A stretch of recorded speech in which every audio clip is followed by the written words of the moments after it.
FoxNews.com reporter Diana Falzone knows a lot about the performer and the lives he influenced. Quite a few, huh? Yes, he did. As being such a prolific artist himself, he actually went and discovered many artists.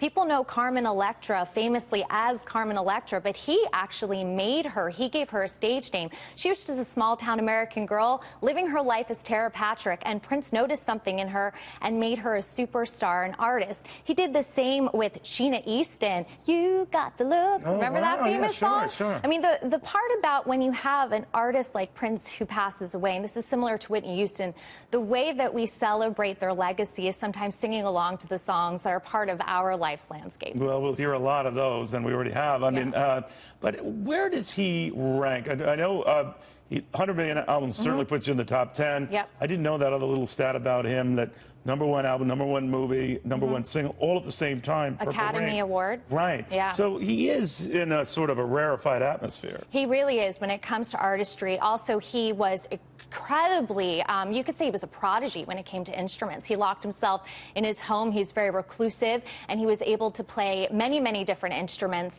Just an incredible artist. He went through an evolution, though. Remember, Prince was a very sexualized artist at the time. He made buttless chaps popular. Right. Then he became a Jehovah's Witness. And then he became a Jehovah's Witness. It was rumored that he went to strip clubs and actually would tell strippers that they could live a better life and that they didn't have to do that, and would even reportedly pay them to not live in that life. Those are some rumors. Whether they're true, we don't really know.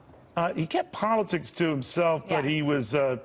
he didn't like to argue it and didn't want to get on either side, but he protected his songs from being used at campaign events, too. Oh, many, many artists do. I don't think that's really shocking because left or right, he didn't like them in that. Yeah, I think a lot of artists don't want their songs to be politicized or misinterpreted. They want the listener to be able to use them, like we said, about making it about their lives and making it mean something to them. He was so shy. I keep hearing that. He was very shy. Is that true? He was actually a small man in stature, bigger than life when it came to his eccentricities.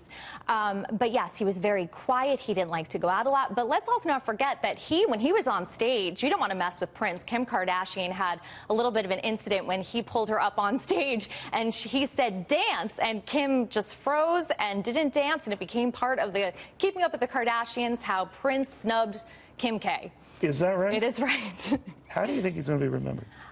I think as one of the greatest artists of all time. This was a man who, through so many generations, through so many decades, there's at least one song that struck a chord for some of us. Diana, thank you very, very much. You. As a sign of exactly what Diana outlined there, the very best of Prince, right now, in about half hour that we've gotten this confirmed, is the top album on iTunes right now.